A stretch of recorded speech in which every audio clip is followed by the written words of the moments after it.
Bem, retornando ao estúdio da Clube 88.5, Gramado Clínica de Olhos, né, o GCOcast, né, que a gente começou um projeto há algum tempo atrás e foi surpreendente o quanto a gente conseguiu fazer um projeto de comunicação bacana, né? As pessoas têm nos pedido, né, para trazer mais conteúdo e gravar muitas questões sobre oftalmologia aqui em formato podcast. Então, hoje de volta com a minha colega, a doutora Luísa Klein, né, que é o nosso braço aí, né, a nossa inteligência em oculoplástica e órbita, né, Luísa? E a Luísa tem me ensinado muito a enxergar um novo caminho no oftalmo, que é uma área que a gente faz já em família, né? Eu costumo dizer que eu nasci dentro do oftalmo, não entrei nela, né? Com certeza. E a Luísa me ensina hoje a ver um caminho muito legal, muito diferente na oftalmologia, né? Uma abertura enorme aí de técnicas e de muitas possibilidades de trazer bem-estar à visão, né? E com uma maestria, né, no trabalho dela. Então, bem-vinda, Luísa, de novo ao nosso encontro aqui de podcast. Obrigada, Rodrigo. É sempre um prazer estar aqui, contribuindo de alguma maneira, né, trazendo mais informação para os pacientes, deixando tudo mais claro ali e melhorando o trabalho da equipe do GCO. Que bacana. Hoje o nosso assunto é turismo médico, né? A gente traz uma edição especial hoje para o Festures, né, que é um grande case, né, que Gramado tem, trazendo players do turismo de todo o Brasil, literalmente, e também players internacionais de turismo, né, para um grande fórum, tanto uma feira de negócios, quanto também uma feira que, por que não, também festiva, né, comemorativa ao turismo. Com certeza, trazer esse assunto é importante.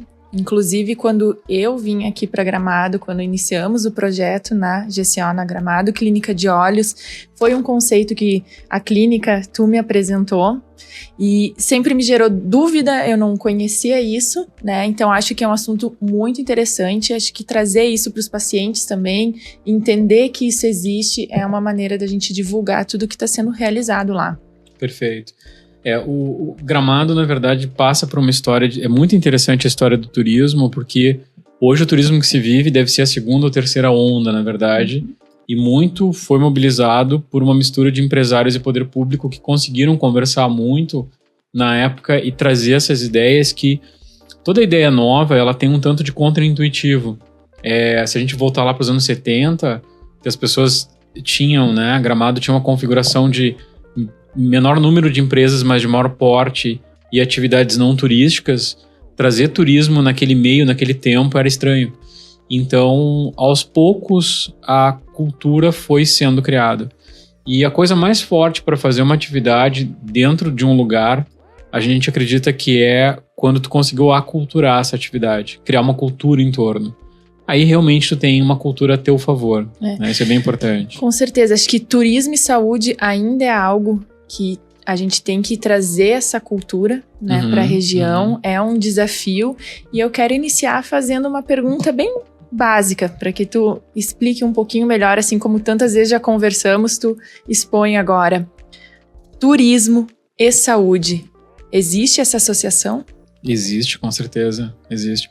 Existem vários exemplos, né? Então, a gente olha muito, Luísa, acho que como as questões orgânicas, né? Por que essas pessoas se movem para ir atrás de tratamento de saúde?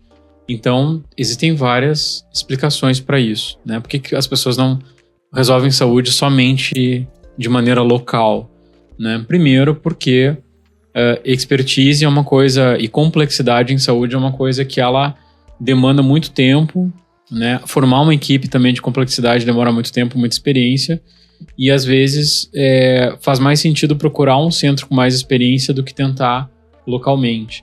Então isso vai mover a pessoa para outro lugar. Não deixa de ser um turismo em saúde. Outras questões é quando, por exemplo, tu tem um tratamento que ele tem uma oferta maior, mas existe um lugar onde as barreiras são menores. Então, por exemplo, o preço mais acessível, né? Ou então a tecnologia oferecida é mais acessível e melhor, né? Os resultados são muito apoiados por comunicação, reprodutibilidade.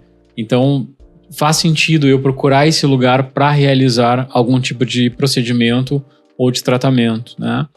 Então, somam-se várias vantagens de eu mobilizar, né? Eu ir para outro lugar para me submeter a um tratamento de saúde ou um diagnóstico. Então isso, por si só, esse movimento, ele não deixa de ser um turismo em saúde, né?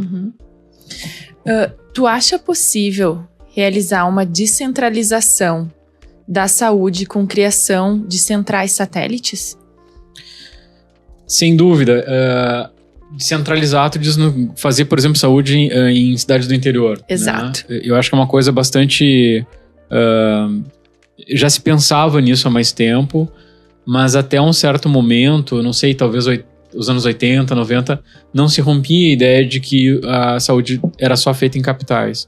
Claro que ainda existe uma explicação para a saúde mais complexa ser feita em capitais, onde concentra maior número de pessoas, onde tem maior número de casos, né? Onde a logística é mais facilitada por uma série de questões. Mas, com certeza, a gente já vê vários projetos sendo realizados no interior. Eu acho que a era de entrada da internet, que modificou o comportamento, ajuda muito a descentralizar. Né? Divulgar também, a divulgar, de uma maneira mais fácil. Perfeito, a gente comunica os projetos, né? A gente sempre diz, não é porque uma pessoa ela tem habilidade, ela pode estar em qualquer lugar, ela não necessariamente precisa estar numa capital. Exato. Né? Outra coisa também que começou a se... Isso é mais comportamental. Os profissionais buscarem mais qualidade de vida em cidades do interior e eles trazem expertise junto deles. Então, eu posso, na medida que eu tenho os profissionais, é mais fácil, o conhecimento ele está no interior, então eu posso criar, vamos dizer assim, um projeto, ou estruturar um método em torno daquele profissional. Né? Isso também acontece... Hoje a gente tem isso já. Né? A gente observa muito que as pessoas buscam um ensino, uma expertise em um grande centro, né? Sim. Que é onde estão, hoje em dia, centralizadas as questões de ensino, ainda, pelo menos dentro da nossa área. E muitos profissionais hoje, eles vão e não desejam ficar nesse centro e sim migrar para outros centros menores, levando todo esse conhecimento que é possível. A gente tem que... Os movimentos todos, quando os fenômenos acontecem, a gente precisa entender que há um tanto de vontade e há um tanto de organicidade. A coisa foi indo. Então, vamos lá. Às vezes a pessoa não quer sair de uma capital. Ela sai porque algo está incomodando ela. Então, a gente tem fenômenos como... Vários momentos tiveram, por exemplo, crise de segurança pública. É uma explicação para que as pessoas se movam de grandes cidades e não queiram mais morar lá. E elas vão acabar resolvendo projetos menores em cidades menores, né? As alternativas que elas buscam. Outra coisa também que é aí intencionalmente criar um projeto num lugar onde tu tem mais espaço, onde tu vai contar com um estacionamento mais facilitado, equipe com expertise de hospitalidade, que aí, por exemplo, Gramado já tem muito, né? Eu começo a misturar coisas, né? Interesses e comportamentos em torno de um assunto e eu começo a poder misturar tudo isso num grande projeto novo, né? Então, a gente acaba vendo aos poucos que funciona. Hoje a gente tem também fornecedores que apoiam, e isso é muito importante, esses projetos mais regionais, a gente coloca assim, né, não tão locais, regionalização de algumas cidades em torno, que é o que hoje a gente vive mesmo. Com certeza. E por Gramado receber já muita gente vem a Gramado normalmente, também tem receber também um turista médico, né? A gente tem isso. Então, eu acho que é uma série de fatores. Se os players do turismo eles começarem a contar as histórias deles, vai ter isso, vai ter um monte de... Tem algo intencional, ele começou a culturar de que algum familiar foi trabalhar em turismo e está indo bem, ele também quer. O turismo realmente se mostra, por exemplo, sustentável no sentido de dar algum retorno previsível e é uma matriz econômica segura e aí a coisa começa aí, né? E a gente começa a inovar dentro, já que eu tenho fluxo turístico, eu consigo oferecer mais coisas, então eu posso tratar o turismo em si como uma espinha dorsal e ir fazendo projetos, né, derivados, digamos, dessa grande linha, dessa grande espinha dorsal. E funcionam muito bem, vários funcionam. E aí basta ter, claro, conhecimento, expertise e a velha questão, né, do empreendedorismo para assumir tudo isso, né? Como qualquer área, né, é sempre um desafio, surgem obstáculos, mas hoje em dia a gente consegue observar que podem ser vencidos, alguns preconceitos Sem dúvida. podem ser modificados, né? Sem dúvida. Outra coisa também que são vários fatores, né? A gente fala, esse assunto ele pode se alongar muito se a gente olhar por vários aspectos. A outra coisa também é que quando a gente monta um projeto, por exemplo, aqui numa cidade turística, ele é um projeto privado, né? Então ele tem, a gente fala disso também, ele tem uma série de características de agilidade, de implantação, de agilidade de upgrades, de desenho de processos próprio, né? A gente usa um formato empresarial para fazer isso, né? E hoje a gente tem um mapeamento, um desenho e uma governança de processos dentro da instituição, que isso é extremamente importante. Instituições muito antigas ou muito grandes, elas têm um grande desafio de governança de processos. Exato. São, claro, pelo lado da experiência, pelo lado da expertise, história, são muito pesadas, né? Mas elas têm sim um desafio constante. Cada vez que move alguma coisa, é uma estrutura muito grande para se mover. Então, redesenho de processo. As etapas exigem, né? Várias etapas para um projeto. Modificar isso não é tão simples. Exato. Quanto em um centro menor, em que a gente tem uma ligação mais direta entre uma equipe técnica e a equipe que executa, e a gente consegue modificar conforme a necessidade que a gente encontra na região, né? Sem dúvida. E num grande centro, tu tem diversas necessidades que tu tem que englobar da melhor maneira. E num centro menor, a gente consegue adaptar isso com mais facilidade frente à necessidade do paciente. Se a gente pensar também que grandes instituições tradicionalmente implantadas, né, historicamente em capitais, elas têm muita ligação com os serviços públicos. Exato. Projetos de turismo hoje, eles já têm uma maturidade tão grande que eles fazem de forma naturalmente privada. Então, claro, são características diferentes, evidentemente, né? Não estou falando que uma coisa eu não estou qualificando, né? São características diferentes. Então, o acesso aos projetos privados é muito mais rápido, a agilidade é muito maior, a adaptação a ajustes turísticos também é mais rápida, né? Então a gente tem fundamentalmente uma governança mais rápida, uma estrutura mais enxuta e mais ágil. Né? Porque aquele processo ele tem que funcionar, né? Senão ele vai ser barrado. Exatamente. Não tem de onde vem o recurso, né? Exato. Ele tem que... eu acho que a formação em serviço privado também é uma coisa que eu te falo muito, né? Eu acho que isso já nos dá uma visão totalmente diferente. Muito do que a gente sai como residente, a gente vai levar, evidentemente, para o resto da vida. Então, é importante a gente fazer um exercício constante de metacognição, como se diz, né? De o que eu estou pensando, se eu estou pensando está certo ou não, ou enfim, né? O pensamento sobre o pensamento, como se diz, né? E para ir ajustando, porque eu posso, obviamente, rodar com uma base que eu me formei, mas eu tenho muitos ajustes que eu posso ir fazendo ao longo do tempo. Claro. Então, eu acho que o turismo nos ensina isso, né? O turismo nos molda. O turista, ele tem muitas características em relação ao mercado que players do turismo nos ensinam. Ele tem, muitas vezes, um orçamento dedicado, que ele viaja com aquele orçamento. Ele tem um planejamento de viagem, ele faz uma gestão de uma viagem, né? Então, a gente, como oferta de serviço, a gente vai também aprendendo como oferecer, né? Como resolver, como ser resolutivo e tudo mais. Então, ao final de tudo... Os resultados nos mostram quanto que isso faz sentido. Com certeza. Tentando responder a tua pergunta, eu acho que sim, acho que faz sentido. Faz sentido. Saúde em grandes centros é sinônimo de excelência?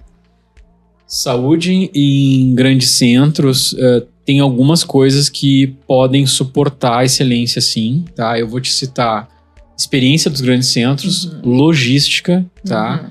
E concentração de ensino. Eu acho que a tríade que tu quer criar excelência em muitos projetos, que é o acadêmico, o empresarial e o governo, não necessariamente está em capitais para poder fazer isso ou grandes centros. Ele pode ser feito em qualquer lugar, basta que as pessoas consigam ter a habilidade de juntar essas três pontas, que não é fácil. Tá? Então, eu acho que assim, talvez expertise, história, logística, sim, né? Fluxo de pessoas, eu acho que isso ajuda as capitais ou grandes centros terem projetos de excelência, mas não significa que os pequenos centros também não possam ter projetos de excelência regional. Entendeu? Acho que isso é importante de destacar, não é excludente, né?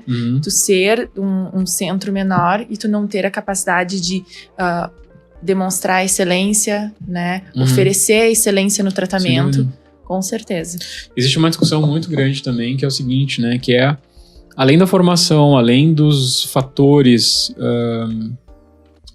externos, além da cultura, além de muitos fatores, vai ter sempre o perfil empreendedor do médico. Isso é um fenômeno que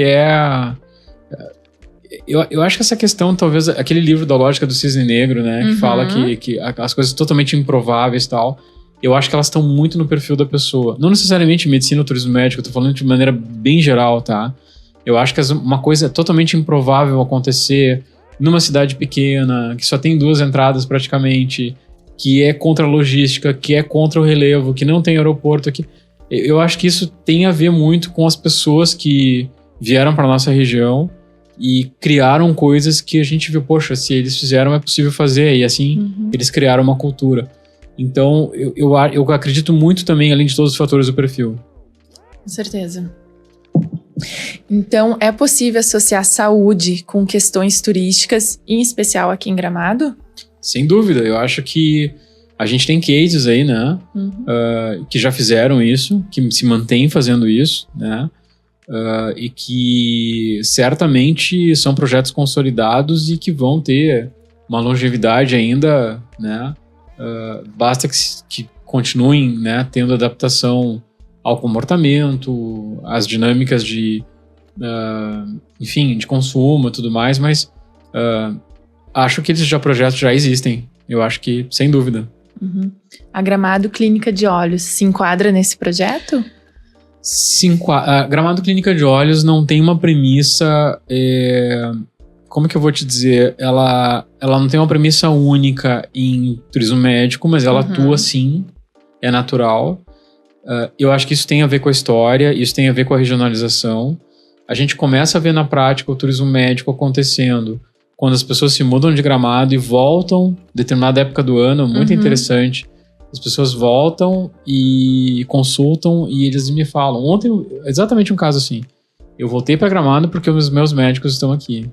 E eu quero manter porque eu tô acostumado, eu confio, eu gosto do jeito e tal. Então, isso talvez tenha sido uma das primeiras coisas quando eu comecei aqui, que já presenciava isso, eu via como isso um potencial turismo médico. Outra que a gente viu, a pandemia nos ensinou muito também, as pessoas se movendo para fazer tratamento porque não queriam determinados lugares, né? Por medo, obviamente, por orientação e tal, por aquelas questões de lockdown, enfim.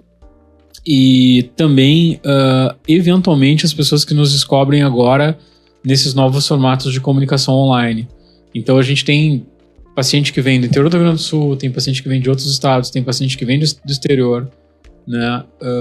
Alguns pacientes africanos de língua portuguesa acabam nos encontrando e realmente consultam. Latinos, né? América Latina, acho que de maneira geral. E a gente tem eventualmente pacientes norte-americanos também. O norte-americano ainda não existe um turismo, uma maturidade turística ainda para ele sair de lá e vir aqui especificamente para fazer isso de maneira geral. Mas americanos que moram aqui, conhecem os projetos, conhecem a clínica, já trouxeram outros para fazer tratamento com a gente. Então, a gente começa a ver o tanto de potencial que existe. Por quê? Qual o comentário que eles... Porque é interessante a gente saber o insight, né? O que eles pensam e tal. E eles, depois que passam por um tratamento, eles comentam, né?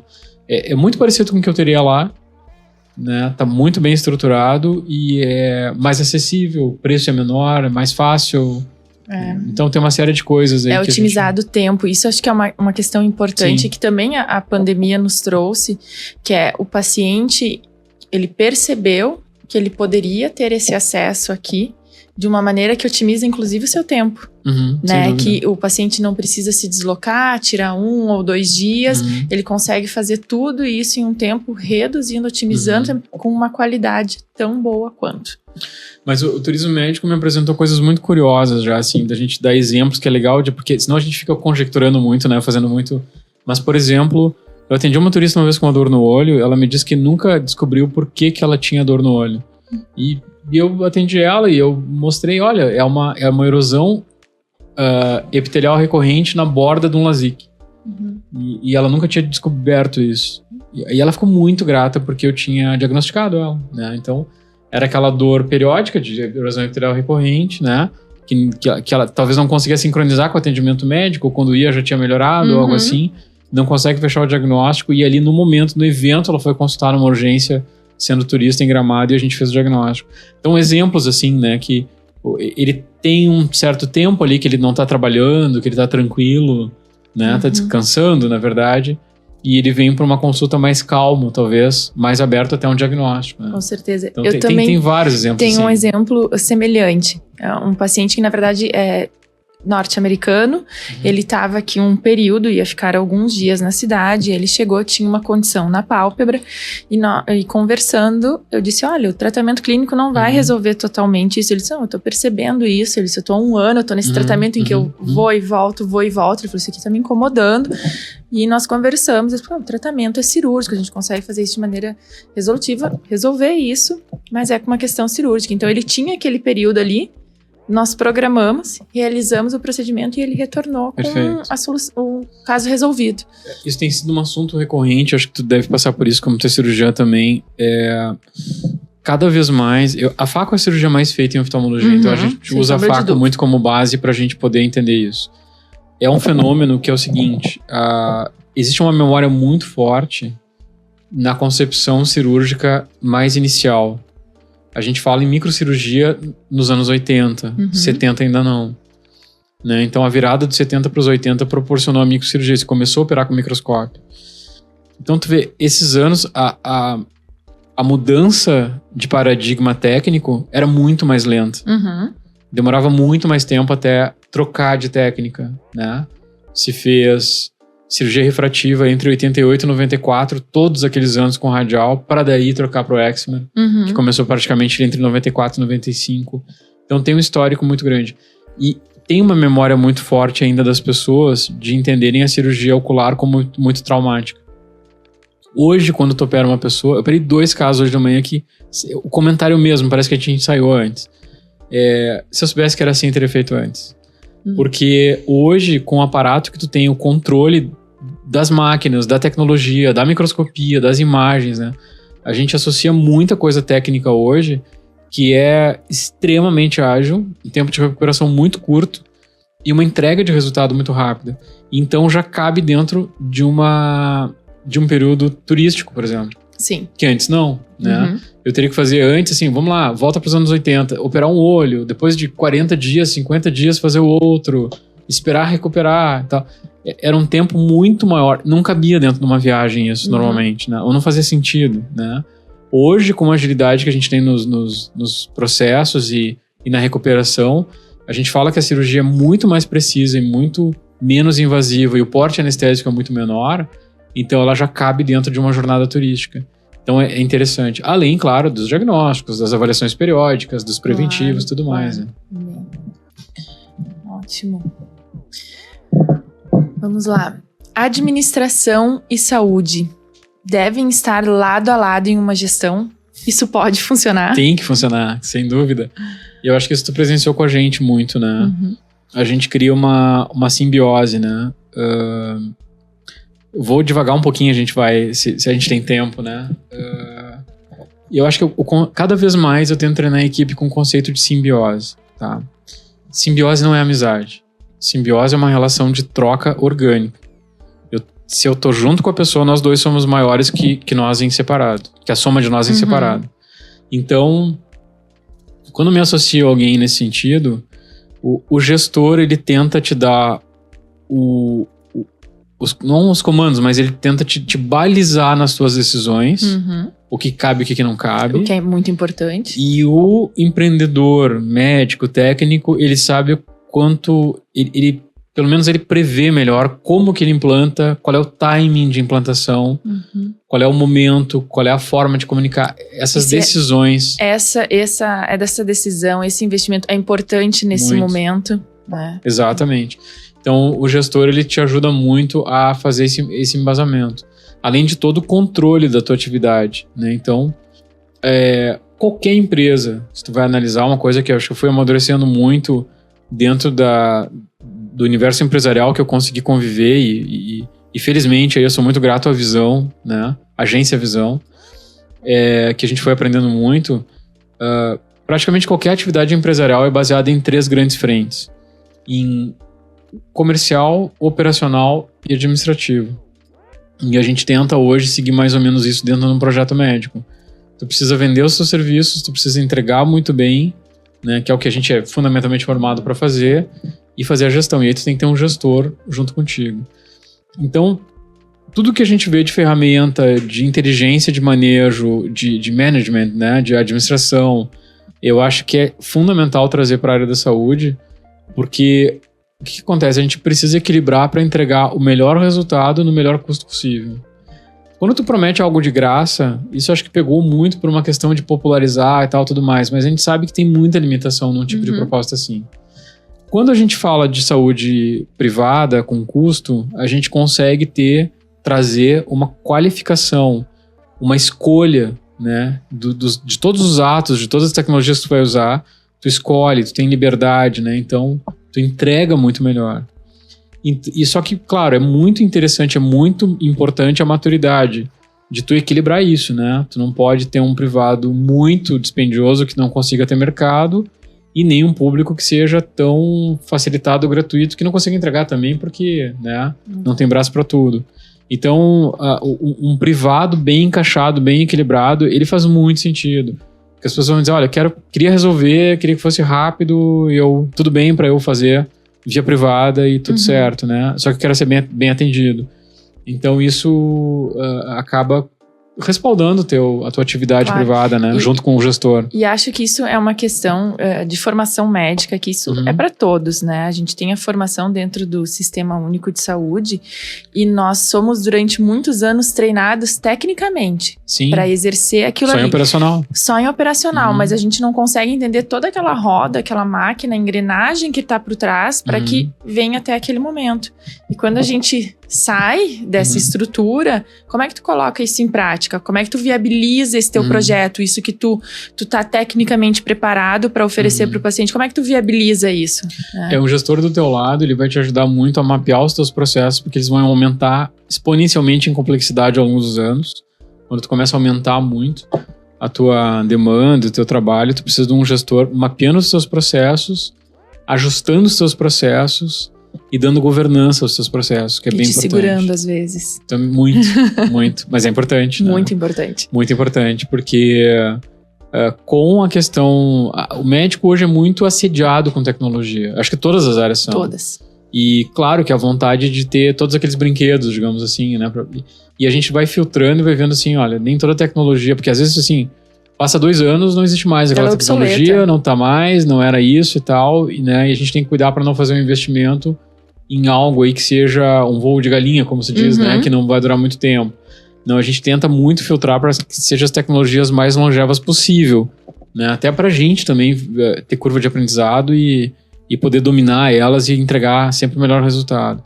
Então, eu acho que tem que ter uma maturidade muito grande, né? Não é só agregar por status ou por... Eu acho que tem que agregar para melhorar resultado. Com certeza. Tanto operacional quanto de resultado empresarial também, que é super importante, né? E o resultado empresarial vai manter a empresa viva, vai manter a longevidade da equipe, dos sócios, da empresa, né? Ela vai continuar funcionando projetos viva. Precisam se sustentar, né? Por isso que a gente vê muitas áreas, projetos que não se sustentam, porque às vezes falta uma questão além da parte operacional, falta a administração, falta esse direcionamento para tornar viável, né? Sim. Não tem dúvida, né? Acho que o gestor, né, um administrador junto com o médico é um casamento, né? Acho que é uma coisa absolutamente necessária hoje para criar uma estruturação empresarial da saúde que funciona muito bem, né? Claro. E esse também acho que é um ponto, assim, a ser um conceito quebrado, porque existia um conceito de, talvez, medicina, de um consultório, de uma clínica há alguns anos atrás, que hoje tu não consegue mais estabelecer isso.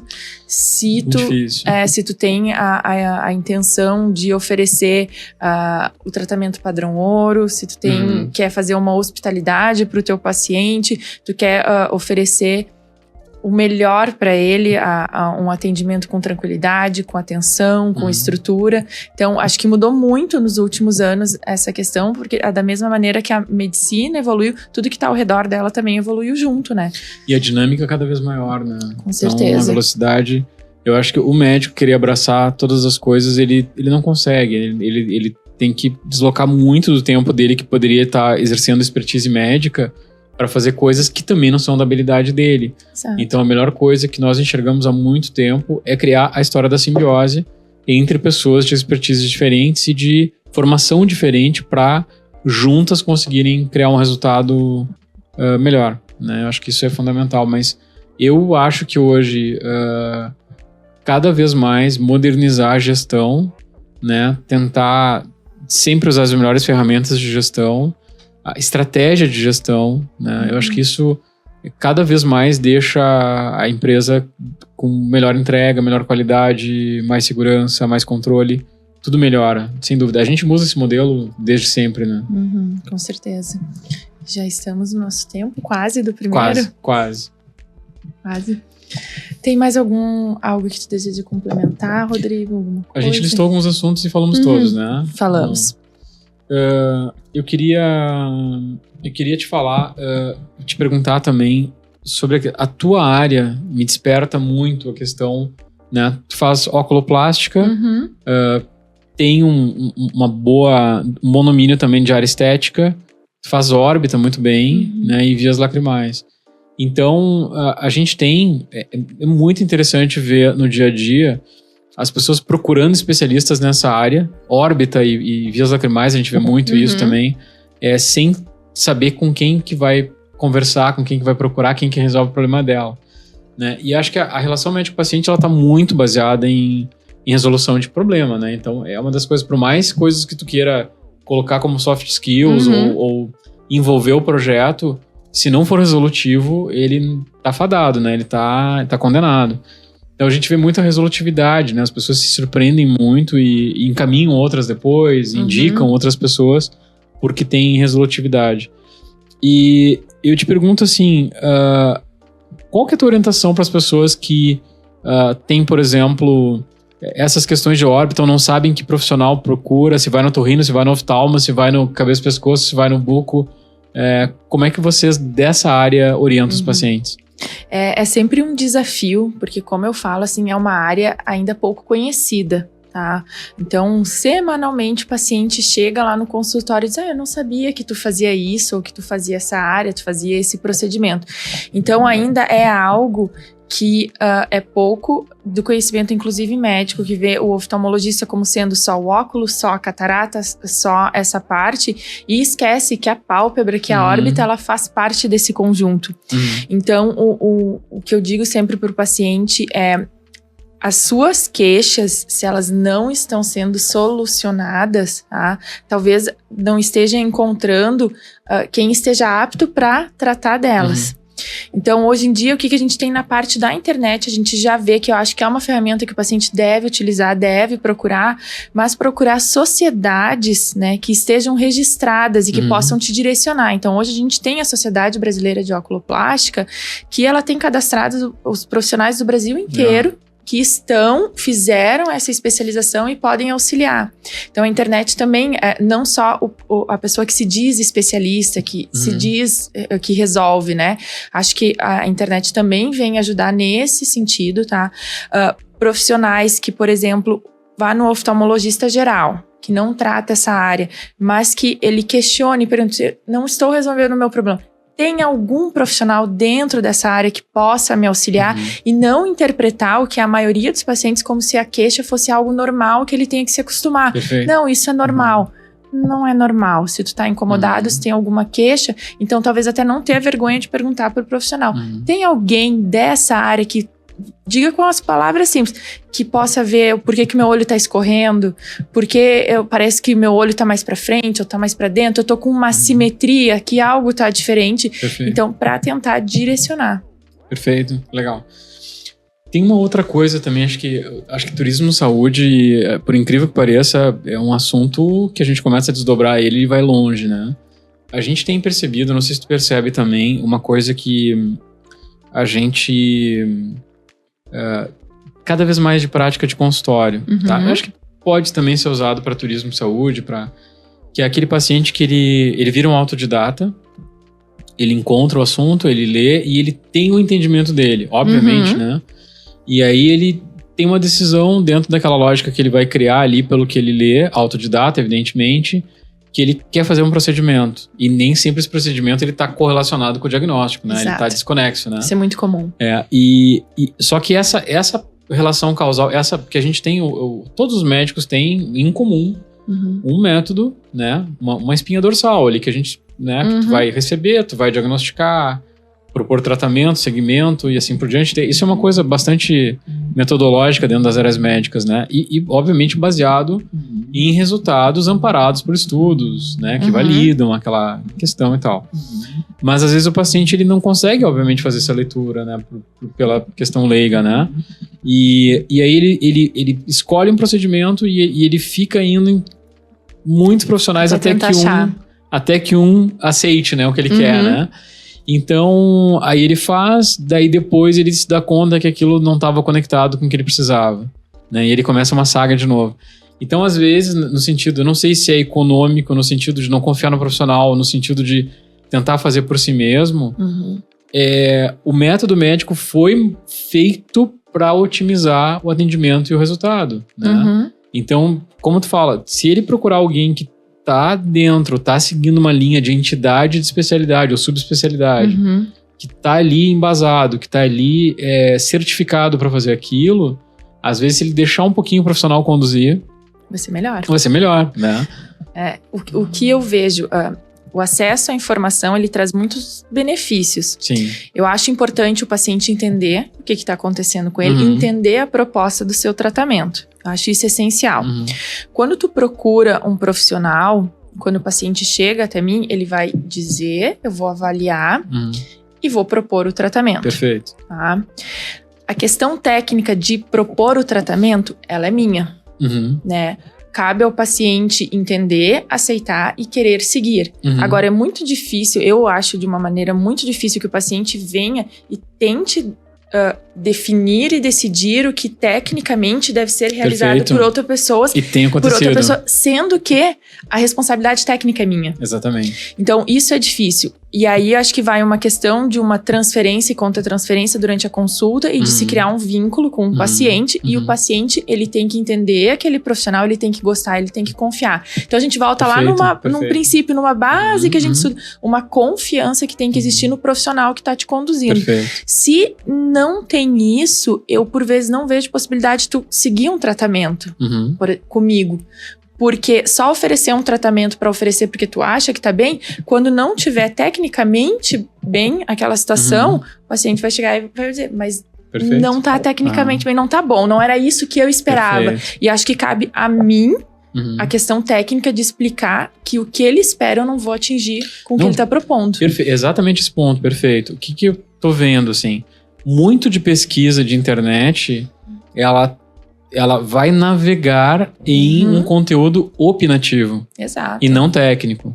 Porque assim, eu acho que o profissional que ele realmente faz aquilo que ele faz, cada um faz uma subespecialidade aqui diferente, né? E a gente se complementa no trabalho, a gente tem uma condução técnica ou de curadoria. Não é isso? Exato. Então, às vezes, o cara, claro, já chega pra mim com muita coisa avaliada, revisada, opinada e tal, tudo mais, né? E a gente vai, às vezes, tá realmente aquela salada, como a gente diz. A gente vai lá e tenta organizar e explicar e realinhar. Então, isso acho que funciona muito como curadoria médica, digamos assim. Sim. Né? E a outra coisa é também conduzir, né? Você, vim aqui porque eu preciso da tua ajuda, porque eu não sei o que tá acontecendo, eu tô com um problema e tal. A gente vai conduzir tecnicamente. Mas essa questão de o paciente trazer algo que ele quer, que ele definiu por ele mesmo, mas que não tá conexo, a gente muitas vezes, o mais correto mesmo é não seguir com ele. Né? Essa questão, né? Eu concordo. Acho que se tu não... O que eu tenho a oferecer é isso, se não tá ao contento, ao agrado do paciente, então eu acho que é melhor tu não realizar, não seguir, porque depois vai ser muito difícil tu conseguir restabelecer, sendo que ele não tá satisfeito, mas a proposta não era aquilo inicial. Perfeito. Eu acho que aí no turismo médico conecta muito com talvez um exercício de, se vai fazer um turismo médico mesmo para procurar um serviço, é algo de avaliação online prévio. Funciona muito bem. Exato, para ir filtrado, porque, por exemplo, ele consegue fazer uma parte mais analítica primeiro, ele passa os dados, alguns exames de imagem podem ser avaliados online.